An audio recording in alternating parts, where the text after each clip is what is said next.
wild grasses rustle over Babi Yar. The trees look ominous like judges. Here all sings, screams silently, and burying my head, slowly I feel myself turning gray. And myself, I'm on massive soundless scream above the thousand buried here. I am each old man here shot dead. I am every child here shot dead.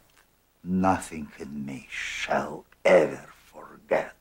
The International, let it thunder when the last anti-Semite on the earth is buried forever. In my blood, there is no Jewish blood. In their callous rage, all anti-Semites must hate me now as a Jew. For that reason, I am a true Russian.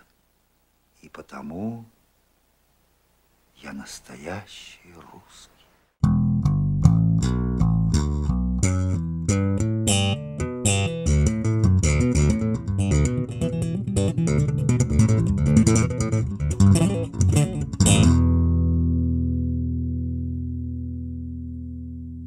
Hey guys.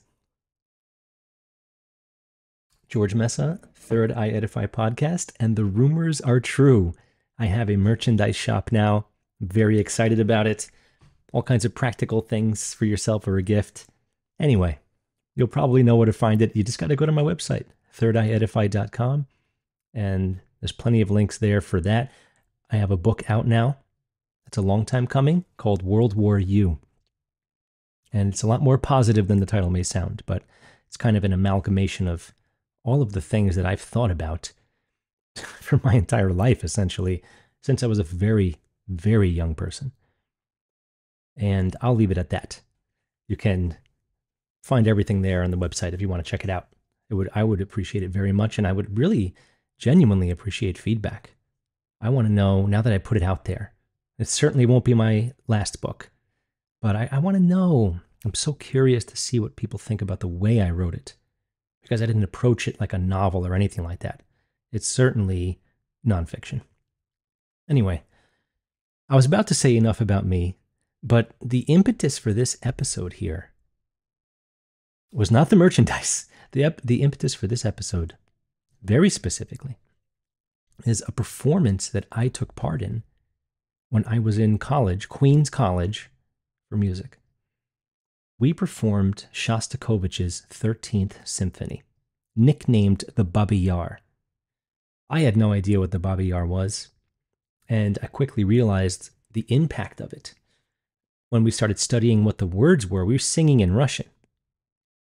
And, Russian bad guy nowadays, but it's a pretty big country if you go to look at it. It can fit continents in there. It's humongous. So is China and Mongolia, by the way. They're just huge. And it's a very emotionally bound piece. It's set to the poetry of Yevgeny Yevtushenko, in poetry that he wrote during the... Well, hold on. Let me not get ahead of myself there. Performing this piece, there were moments where it's very cinematic in its nature. If you listen to it, you'll notice there's a lot of things that tend to kind of resonate with movie soundtracks. Little snippets here and there. It's not written like a symphony would be. It's simply called a symphony. And I like that aspect of it, actually. I like that it's called one. It kind of tricks you into thinking that it's going to be something that it's not. There's a male solo singer, and then there's a full baritone choir, and everyone is singing the same note. This is very atypical.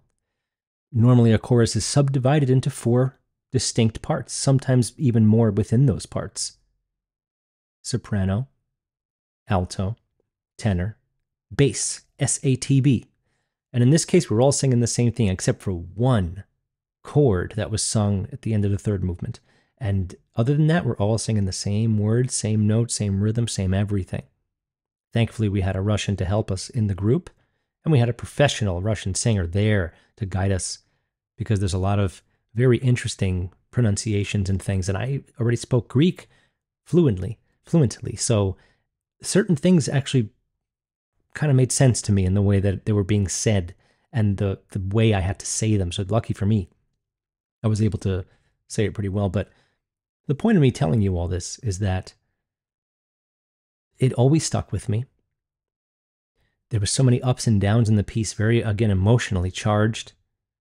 And looking back, the reason I'm making this episode now is because this piece is very clearly what we can call a lot of 20th century music it's a wartime piece. It's written to feel the pains and the joys, if you can find that, in war, or at least the feeling of release when it's over. And the poetry itself is pretty shockingly honest, and you may be surprised to find out that one of the lines, and I'm paraphrasing, I have it written down somewhere, is, because I am not anti-Semitic, I am a true Russian. Now, there's a lot going on in the world right now. Middle East, Israel, Palestine, of course, Russia, Ukraine. These things are all tied together in this incident at the Babi Yar. So give me some time to tell you exactly what that incident was, why the poetry was written, and now this resulting symphony that was written with some of that poetry. And Yevtushenko actually wrote the fourth movement of this piece was written by Yevtushenko for this piece, because he stood very strongly behind this, and a lot of people did not stand strongly behind this. Because the impetus for the poem was the fact that the Soviet Union was not recognizing the site of Babi Yar as a Holocaust site. There was a massacre there of 150,000 people in a very short period of time. So let's talk about this often forgotten element that took place during this war. And it's painful to speak about, of course, so just let's all just kind of get our bearings straight here and maybe talk about a few things. So Yevgeny Yevtushenko, born July 18th, 1933, and died April 1st, 2017. Born in Zima, which is basically mid-Russia, right above Mongolia. If you look for Mongolia on a map, where it says Mongolia, Zima is essentially above that, many miles above, of course, but they're near the borders. I'm mentioning this exact location because this place, Babi Yar, is a ravine in Ukraine, then Soviet Ukraine. And if you weren't on the Euro-Russian border, maybe this didn't affect you as much, but as large as Russia is, all of Russia was affected by all of these things. Soviet Russia at the time. So this was written many years later. This was written in 1961, during what's called the Khrushchev Thaw, which is basically a relaxation on censorships that came up during Stalin's time. A de-Stalinization is what it's been nicknamed. Getting rid of the cult of personality. If you've heard that term before, it actually comes from Stalin, Soviet Russia. The Soviet Union, by the way, I think it's worth mentioning because this whole Middle Eastern conflict started with an October surprise on October 7th, as there often is during the election cycles, and this is no different. It's funny how the left and the right media try to kind of favor certain things. A lot of fist bumping coming from the right media lately. Like, hey, I'm on your side, and now suddenly there's this whole thing, and everything's just imploding as it should, and I hope it does. But the Soviet Union started with the October Revolution in 1917 with Vladimir Lenin. And yet another Vladimir. There's a lot of Vladimirs going on. Volodymyr Zelensky, Vladimir Putin, Vladimir Lenin. There's always Vladimirs. Take it as you will. Soviet Russia had 11 time zones. That's how big it was. It stretched from Ukraine all the way to basically to where Alaska meets Russia. All of Russia. Humongous, in other words. It was written, like I said, in protest of the Soviet Union's refusal to recognize this Babi Yar incident as a Holocaust site. Babi Yar meaning grandmother's ravine. And there's an ancient tale of purchasing it from a grandmother. There's a lot of Baba Yaga mythology. Babi Yar, Baba Yaga, grandmother. It's all in the old lady witch category. And you know how I feel about the word witch. I think that it's been really just ruined and bothers me so much. This incident is actually sometimes called the Holocaust by bullet. And it's nowhere near where the Nazis were typically being classified as doing the biggest damage. And the idea that Nazis did this will actually come a long way into what's going on in Ukraine right now. Yevtushenko, the poet who wrote Babi Yar, he was actually forced to add a stanza which mentioned that Russians and Ukrainians died with the Jews at Babi Yar. He didn't skirt this on purpose. He was respecting all that died. But there was a lot going on politically, as we'll see with the performance of this piece as well. It really was quite a moment in history, really. So the incident itself, the Babi Yar. From September 29th to September 30th, 1941, Nazis, and I'm just reading the historical record here, Nazis had eliminated 33,771 Jews. This must be an estimate. It's hard to really judge all that, right? The ledgers may not be perfect. Largest single massacre of the Holocaust. This all took place in one day. And like I said, this was a ravine, a deep ravine. They were just dumping bodies in, shoot, dump, or dumping on the bodies and shooting them while they're down. Somebody famously survived this and actually just pretended to be dead for a long time. Must have been quite an arduous journey, I must say. There were other victims. There weren't just Jews dying here. That was actually the smaller amount here. There was an estimated 100 to 150,000 people killed and dumped in this ravine. And this was a German occupation, a Nazi German occupation of Ukraine at the time. Yes, there were Jews in Ukraine. There were also Soviet prisoners of war. There were Romanis, which is kind of an Indo-Aryan group from India. You can look up the Romanis to see what they're all about. And again, Ukrainian Jews and nationals. Soviet Union, Ukraine, let's just call it Russia, Ukraine, and Jewish population. And Romanis. All killed up to 150,000. And if they're saying that number, it could have been more. It could have been less too. But wow, right? Let's remember that Volodymyr Zelensky, another Vladimir, is also Jewish. So that might have something to do with what's going on now, but I'm not going to, there's too much to know. I am not an expert at all. I'm an expert on this piece of music. As far as the information, I'm reading more than usual, as you can tell. So here's something interesting. Channels like Last American Vagabond and other ones who will be on my show very shortly, Ryan Christian, shout out to him, amazing work that he does. There's the Azov Brigade in Ukraine, a group of neo-Nazis. And they call them white supremacists. I can't confirm or deny any of this stuff. But it's funny how suddenly there's this issue between Russia and Ukraine where Vladimir Putin is being claims to have been wanting to denazify Ukraine. I think that's denazify Ukraine. And it's funny how it all works. Take a moment here to look at some of these people. Here is Yevgeny Yevtushenko, poet, and a lot of other things. But certainly a candidate for somebody to have the political gun pointed right at him. This person made the cover of Time magazine. He's not some nobody. Now, I just wanted to make sure we made that point, because I've had an entire episode on Time magazine. Usually the people on those covers take or leave what they say about them. If they're on there, they have some clout in the world to some degree. Now, that Azov brigade that I was just talking about, let's have a better look at them. Check out their symbol here, right? This is the Azov brigade symbol.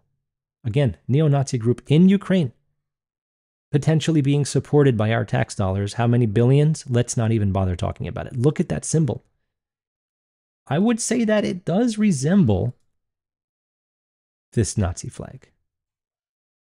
Just the overall angles, the cross section in the middle, right? It's not far off. I'm not saying it's exact. Swastikas go a long way back, by the way. Nazi, sure. Buddhist, Hindu, and more. You'll notice that the Nazi flag has the lines going in the other direction. That is absolutely important. It's an inversion of this symbol here. The one at the bottom right is most important, perhaps, because it has a little more of a decorative style. But keep this in mind. This symbol is ancient. It's not some brand new 20th century hate symbol. I mean, they inverted it to become that.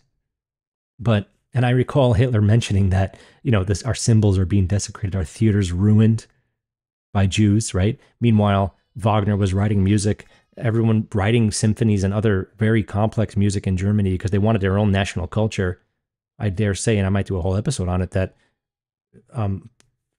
opera and the arts in general pushed Germany to become what they were. They used to be the epicenter culturally of the world, essentially, as far as art goes. And suddenly the Nazi Germany comes out of nowhere, seemingly.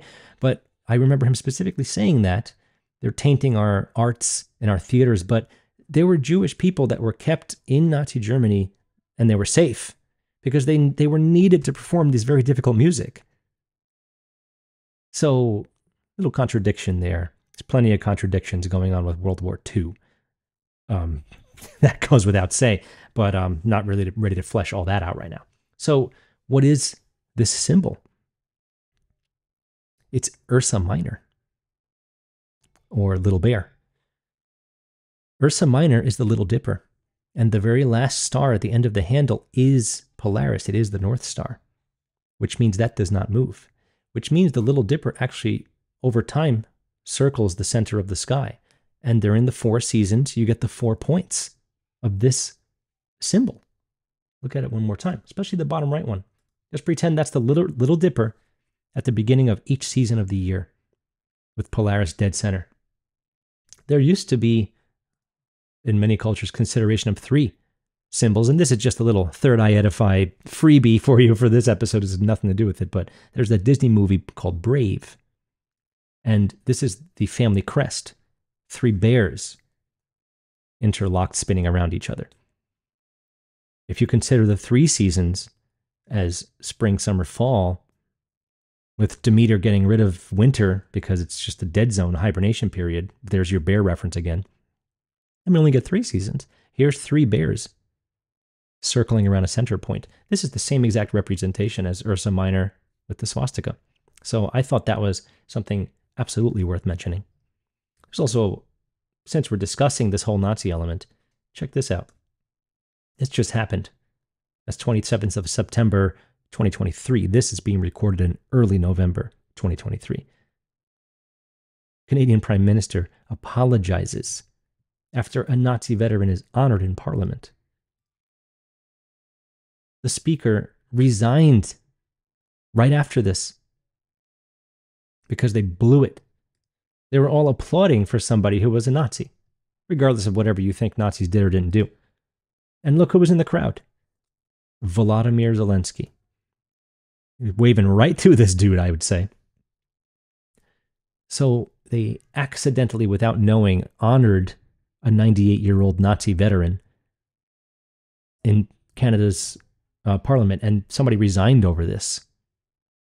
It's quite a little news story, and it goes a long way to see what potentially that Azov brigade is doing in Ukraine, a place that we're funding. And now, of course, let's talk about oil and water. We're talking about Nazis and Jews. And now we have this whole Israel-Palestine thing going on simultaneously with the Ukraine war. I couldn't get over this connection. And now that I have this connection to the Babi Yar piece, really, I felt very compelled to discuss all of this. And that was September 22nd in the House of Commons, by the way, in Canada, in case you're interested in looking at this. Because it's funny that he was in attendance for that, isn't it? Discussing all the things that I'm discussing right now. So, it's crazy. But Ukrainian prisoners were asked to actually disinter the bodies, means that they dig them up after they're buried in this ravine, for a 40-day long cremation of all these many, over 100,000 people. And then, of course, they were executed. They just got their work done out of them, and then they killed them off. And it looks like 12 or so out of 341 survived. 341 people that did this work. Pretty nuts, you know. Now, in 1961, which is the same year as the Babi Yar, maybe it kind of sprung into action, this poet, to write about it.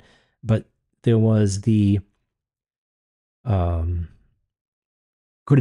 disaster, where Soviet authorities were repeatedly dumping waste from a nearby brick factory into this ravine, covering up what happened, right? This resulted in a mudslide that killed 1,500 people. The Babi Yar keeps going. It's horrifying. It's an intentional cover-up gone very wrong, wouldn't you say?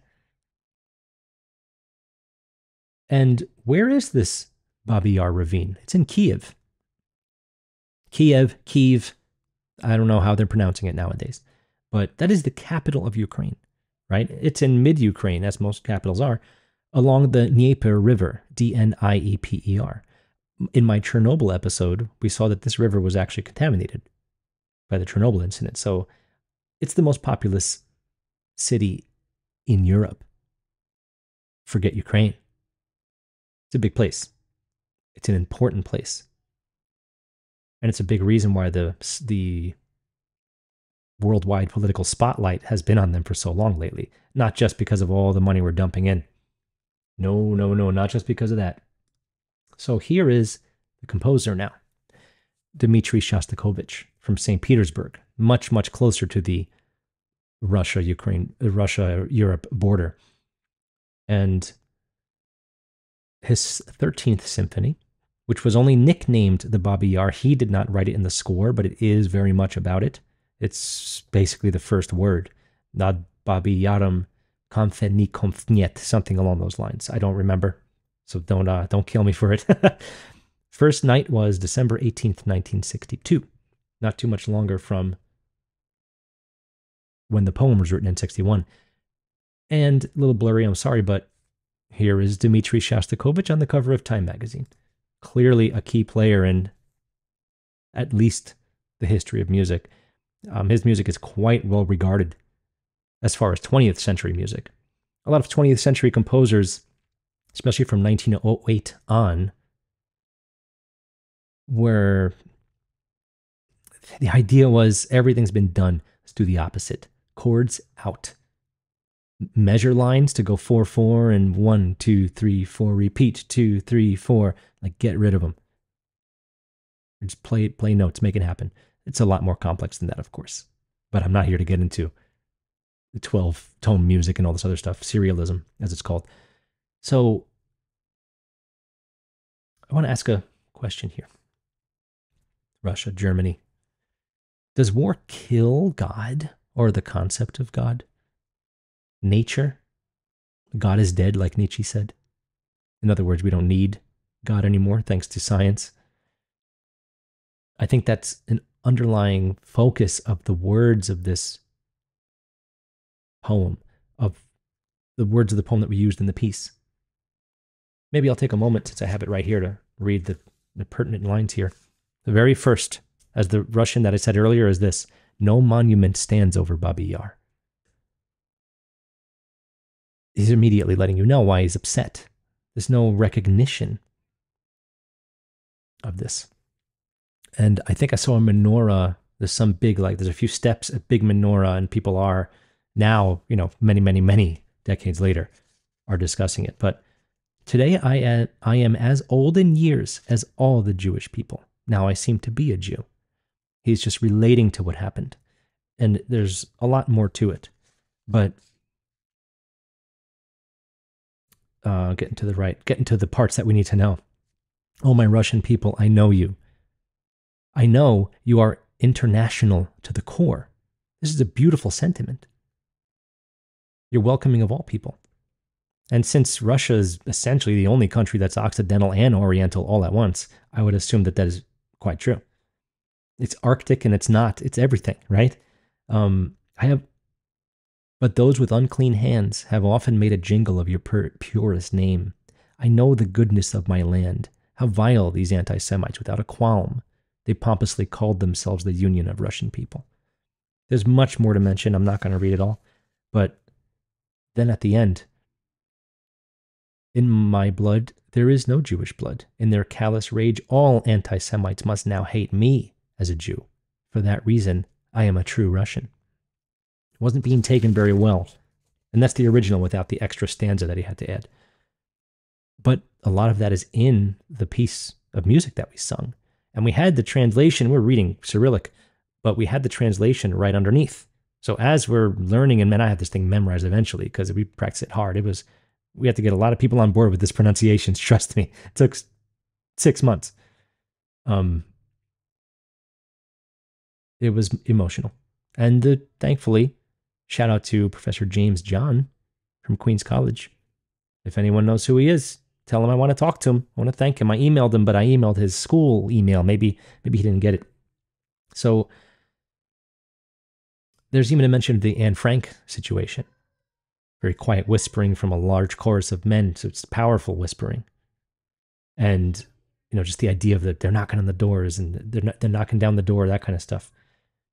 It's a big deal, But these people were considered a political risk at this point for the Soviet Union.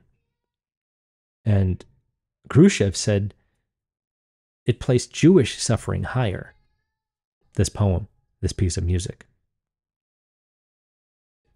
But thankfully it did happen. It wasn't performed much after the originals. I can't believe I got to be a part of it. It's just crazy that it happened. But Yevtushenko said that the music made the poems better and completely changed him as a poet. Now, you may listen to this and say, I'm not sure if I can listen to this whole piece. I'm not telling you to go love this piece and enjoy it, because wartime music can be very difficult to digest. It ain't a catchy rock tune, I assure you. It's written with there's a lot of Russian nationalistic sound, if you know how their national anthem sounds. When you say, Russian music, again, it touches all the way to the east, Oriental. It's touching all these different parts of Asia. It touches Alaska. It touches Europe. It's everywhere. It's a humongous swath of land, really is. So remember that. If you're to know what Russian things are like, if you think you know Russia because of the news, if you hate Russia because of the news, you don't know. You can't hate us either. People really probably hate us a lot right now. But I bet they're smart enough to say it's not them, it's not me, it's not you. It's those who should not be in power who are to blame here. And that's the power of art like this. The original conductor declined to perform the work under political pressure. It was a big moment in 1962. It was a big deal. The cameras were dismantled, famously, before the first performance. The entire chorus almost walked out. The soloist gets most of the stuff, but the chorus is a very important part of this, and they bring the character in and out. You're acting.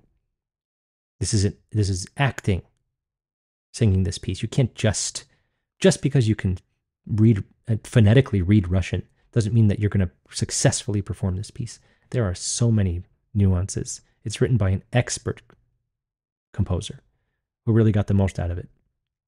You can tell how much heart was in it. And you can tell how much heart I have about presenting this information to you. I learned a few things about it. I didn't rush to study Babi Yar. I rushed to study, at the time, Shostakovich. I didn't look much into Yevtushenko beyond the poems and the words that he wrote for this piece. But peace is the common ground here. The want, the need for peace. A lot of wartime music imbues this spirit within it as well. And I'm not just saying back in the USSR. That's not what I'm talking about. I'm talking about this. This is true wartime music. You can also listen to Benjamin Britten's War Requiem. It's a pretty emotionally stirring piece. And there's English. There's also Latin. Or maybe the whole thing's in Latin, I forgot. There's a lot to this era of music.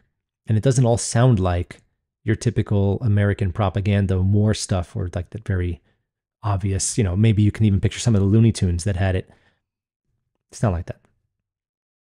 This piece will surprise you with the places that it goes. And if you can hear it for what it is, you may actually be able to get through it. There are these little glimmers of beauty here and there, but overall it's very strong. It's a very strong cappuccino. It's a very strong espresso, I should say, in a tiny little cup.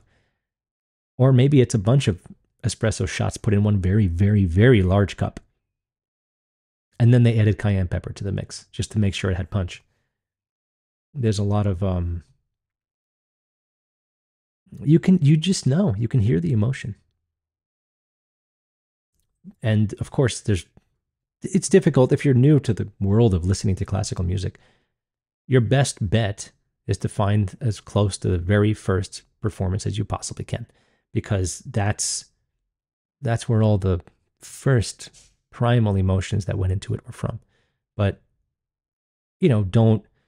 it might be great, but don't go to the Chicago Symphony version, right? Go to the Russian version. Make sure the chorus is a bunch of Russians, and the soloist, who you're going to listen to for most of the time, is singing in his natural tongue. Otherwise, it's not going to be as good. It just isn't. So I think that'll do it. I said what I had to say about this incident here. It's clearly an unbelievably large massacre of many different races, and it all happened in Ukraine, right in Kiev. And now, back to square one.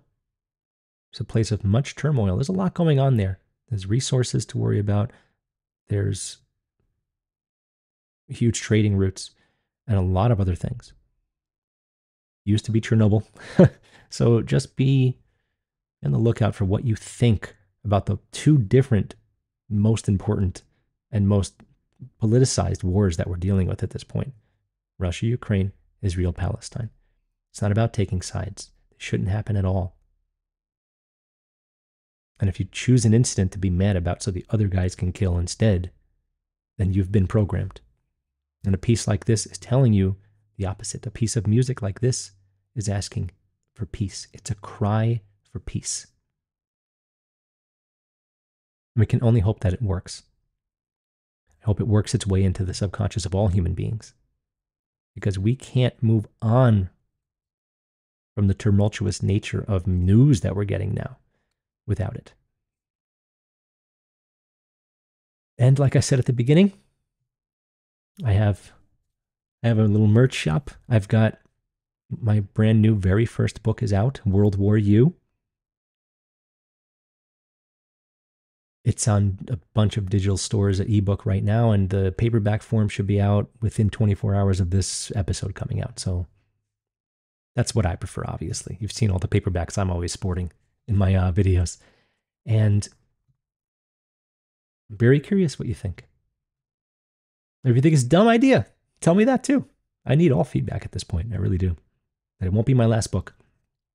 And the website is growing. I'm going to include news articles from various contributors that will be willing to contribute. And I'm really looking forward to providing that as well at the website. It'd be a reason to see me beyond the video. And I'm going to have my audio episodes up very soon on all the major audio platforms, just in case the video is not convenient for you. I should have done it a long time ago, but it's been tough, time-wise. So thank you, as always, and I look forward to seeing you again very soon.